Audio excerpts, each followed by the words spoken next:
కాంగ్రెస్ పార్టీకి మమతా బెనర్జీ ఒక పెద్ద షాక్ ఇచ్చింది. రాహుల్ గాంధీ మమతకి షాక్ ఇద్దాం అనుకుంటే మమత రాహుల్కి షాక్ ఇచ్చింది. ఎట్లాగా రాహుల్ గాంధీ బెంగాల్లో పర్యటించుదాం అనుకున్నాడు, పాదయాత్ర చేద్దాం అనుకున్నాడు.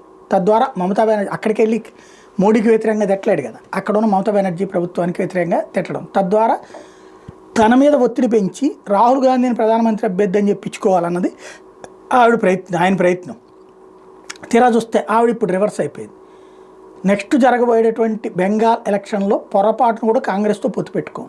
ఇప్పటికే కాంగ్రెస్ పార్టీ పంజాబ్లో ఆమ్ ఆద్మీ పార్టీతో విడిగానే పోటీ చేసింది, అక్కడ ఓటం పాలైంది.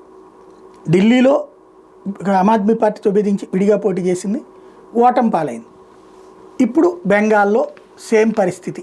ఆల్రెడీ కిందసారి వాళ్ళు ఇచ్చిన దాంట్లో ఏదో తీసుకున్నది, ఇప్పుడు ఇవ్వను పొమ్మనమంటుంది కాంగ్రెస్ పార్టీ. ఒక రకంగా ఇది బెదిరింపు. టోటల్గా ఈ పరిస్థితి అన్నది రాహుల్ గాంధీకి ఊహించని పరిణామం.